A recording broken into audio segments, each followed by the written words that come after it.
वक्फ प्रॉपर्टियों से होने वाली आमदनी का गलत इस्तेमाल हो रहा है, उस पर कोई आवाज़ उठाता है तो उस प्रॉपर्टी को बचाने का काम किसका है? हमारे ही शहर के जिम्मेदारों का है या नहीं, बताइए मुझे।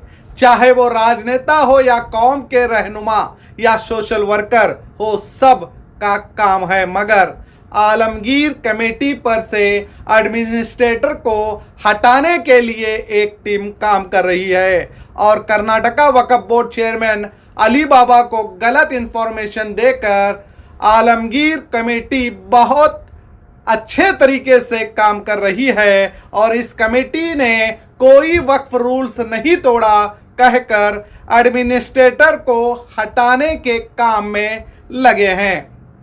2 दिन पहले कर्नाटका वक्फ बोर्ड बेंगलुरु में बोर्ड मीटिंग थी। उम्मीद पोर्टल में वक्फ प्रॉपर्टियों को शामिल करने के सिलसिले में इसी मीटिंग में बीजापुर के केस वर्कर को रिश्वत खिलाकर जो मैंने शिकायत अर्जी दी थी और बीजापुर डिस्ट्रिक्ट वक्फ ऑफिसर ने भी अर्जी दी थी, उन अर्जियों को फाइल से हटाकर चेयरमैन अली बाबा को ये बताने की कोशिश की गई कि कोई शिकायत अर्जी ना होने के बाद भी एडमिनिस्ट्रेटर लागू किया गया है।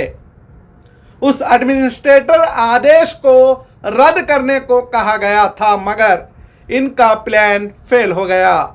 याद रखिए, अल्लाह जो चाहता है वही होता है। ना उसके फैसले को आप बदल सकते हैं, ना मैं। इस नालायक केस वर्कर जिसका ईमान पूरी तरह बिक गया है, इसे बीजापुर के दलाल वक्फ एजेंटों ने इस केस वर्कर के ईमान को खरीदकर शिकायत अर्जियों को फाइल से हटाया गया था। मैं सीधे उन एजेंटों को चेतावनी दे रहा हूं, चंद पैसों के लिए अपने करतूतों से बाज आ जाएं, वरना आपने कितनों को फंड दिलाने के नाम पर लाखों की रकम खाई है और आपने कितनों को धोखा देकर रकम खाई है। आपकी फाइल मेरे पास मौजूद है।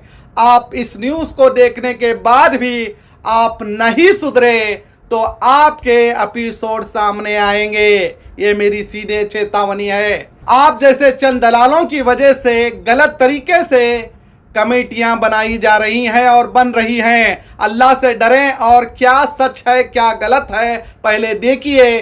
चंद पैसों के लिए अपना ईमान ना बेचिए। मुझे उन लोगों पर दुख भी होता है, ताज्जुब भी होता है, जो लोग अपनी निजी दुश्मनी निकालने के लिए गलत हो रहा है उसे गलत भी नहीं कह पाते और जो गलत कर रहे हैं उसके खिलाफ आवाज़ उठाने के बजाय गलत करने वालों का साथ देते हैं। उन लोगों पर मुझे अफसोस होता है, उन्हें बचाने में लगे हुए हैं। मैं उन लोगों से, उन भाइयों से यही कहूँगा, आपकी आपसी दुश्मनी वो आपकी अपनी है, उसे कौम के इदारों में ना लाएं। जो कमेटी सही होती है वो कभी भी एडमिनिस्ट्रेटर के हाथों में नहीं जाती और ना ही वक्फ बोर्ड गलत आदेश कर सकता है। इतना तो आप सभी जानते तो होंगे। जब केयर टेकर अपॉइंटमेंट किया गया है तो ये जांच का विषय है। आप भी जांच कीजिए क्योंकि आप भी जिम्मेदार हैं और कमेटी सही है। जिसने कोई हेरा फेरी नहीं की है तो डर किस बात का। सामना कीजिए और खुद ही जल्द से जल्द ऑडिट करवाने की मांग कीजिए। जांच के बाद पता चलेगा कि कौन सही है और कौन गलत। और ये सिर्फ मेरा काम नहीं है, आप सबका काम है। जहां भी वक्फ इदारों में गलत हो रहा है उसे रोकना और उन्हें सही रास्ते पर लाना हम सबकी जिम्मेदारी है। जिस कमेटी में 4 बाप और 4 बेटे हो, क्या वो कमेटी सही है? क्या आपको गलत दिखाई नहीं देता? कमेटी के कुछ मेंबर ही दुकानें चला रहे हैं और किराए पर दिए हुए हैं। क्या आपको गलत दिखाई नहीं देता? शादी हॉल का किराया 25 से 30 हज़ार तक लिया जा रहा है। क्या आपको ये किराया ज़्यादा नहीं लगता? क्या आपको इनकी मनमानी दिखाई नहीं देती? वक्फ प्रॉपर्टी को सरकारी रोजा बेगम के नाम से एक कमेटी बनाकर एक नया अकाउंट बनाकर उसमें पैसे रखे जा रहे हैं। क्या आपको ये भी गलत नहीं लगता? कमेटी अप्रूवल ना होने के बावजूद और एडमिनिस्ट्रेटर अपॉइंटमेंट होते ही 5 लाख रुपए निकाले जाते हैं। क्या ये आपको गलत नहीं लगता? चार्टेड अकाउंटेंट को लाखों की रकम दी जाती है। क्या आपको ये हेरा फेरी दिखाई नहीं देती? कंपाउंड के नाम से वक्फ से रकम ली जाती है मगर नया कंपाउंड कहीं दिखाई भी नहीं देता। क्या ये आपको गलत नहीं लगता? कमेटी के मेंबर ही खुद कॉन्ट्रैक्ट पकड़ते हैं जो कि गलत है। क्या आपको ये दिखाई नहीं देता? एक भी जेबी मीटिंग बुलाई नहीं जाती। क्या आपको ये सब गलत नहीं लगता? फॉर्म 19 के तहत वक्फ की आमदनी का और खर्च का सही हिसाब नहीं दिया जाता।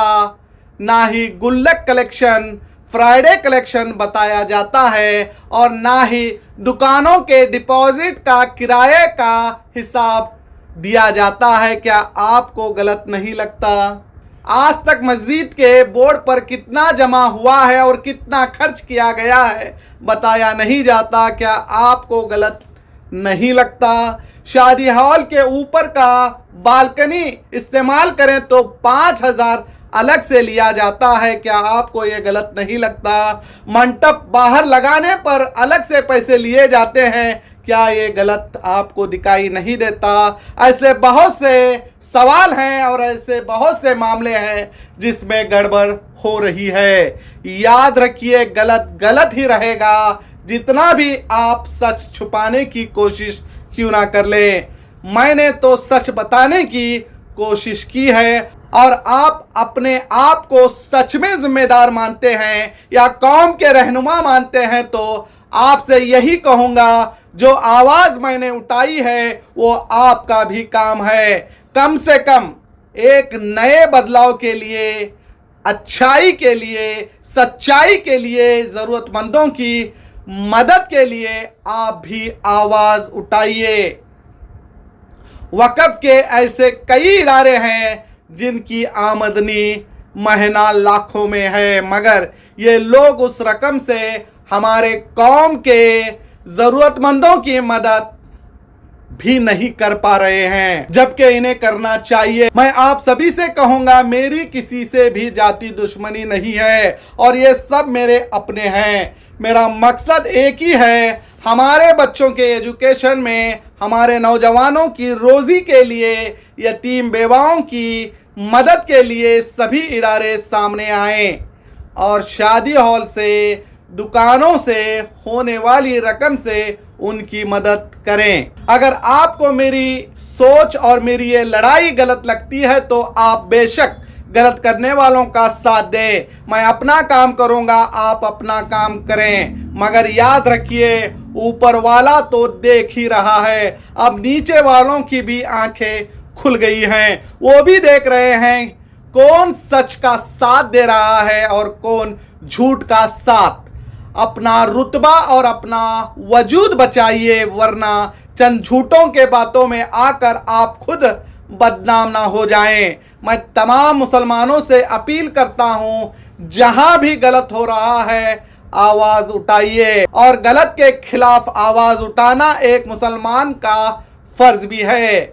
हर चीज़ का हिसाब मस्जिदों के बोर्ड पर लिखने को कहिए, कितना खर्च हुआ है और कितनी रकम बाकी है। और जो कमेटियां इतना भी नहीं कर सकते तो समझ जाइए यहाँ भी दाल में काला है और हेरा फेरी हो रही है। और जेबी मीटिंग बुलाने की बात कीजिए ताकि मोहल्ले वालों को पता चले कि क्या सही हो रहा है या गलत। और जो हिसाब बताने से मना करते हैं तो यकीन मानिए, जिसने गलत किया है वही डरता है, जिसने गलत नहीं किया वो कभी नहीं डरता। वो तो हिसाब की बात करते ही बता देता है, वही होता है ईमानदार मेंबर। और मैं शहर के राजनेताओं से, कौमी रहनुमाओं से, शहर के जिम्मेदारों से यही कहूँगा, आप सब मिलकर जहां जहां भी गलत हो रहा है उन्हें गलती करने से रोककर वक्फ से होने वाली आमदनी को सही रास्ते में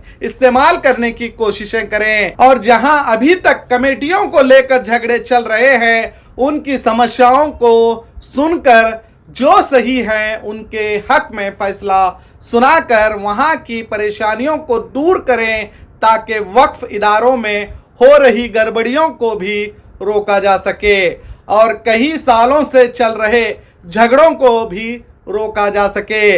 अब सुनने में ये भी आ रहा है कि शहर के कुछ कमेटी अपना अपना अकाउंट सही करने में लगे हैं और झूठे फेक बिल भी बना रहे हैं। स्कूल कॉलेजेस के कई बच्चों की हमने भी रकम भरी है बताने के लिए फेक बिल मांग रहे हैं ताकि समाज में अच्छे बन सके। याद रखिए, समाज आपके काम आने वाला नहीं है और समाज से डरना बंद कीजिए। ये आपका कुछ भी नहीं कर सकता। डरना है तो उससे डरिए जो आपकी हर करतूतों को देख रहा है, जिससे कोई चीज छुपी नहीं है। इंसान की फितरत जब किसी को पसंद करता है तो उसकी बुराइयां भूल जाता है और जिसको नापसंद करता है उसकी अच्छाइयों को भूल जाता है। समझदारों के लिए ये न्यूज़ है, समझ में आए तो ज़्यादा लोगों तक भी पहुंचाइए और देखते रहिए हक की आवाज़। मैं हूं शकील अहमद बागमारे।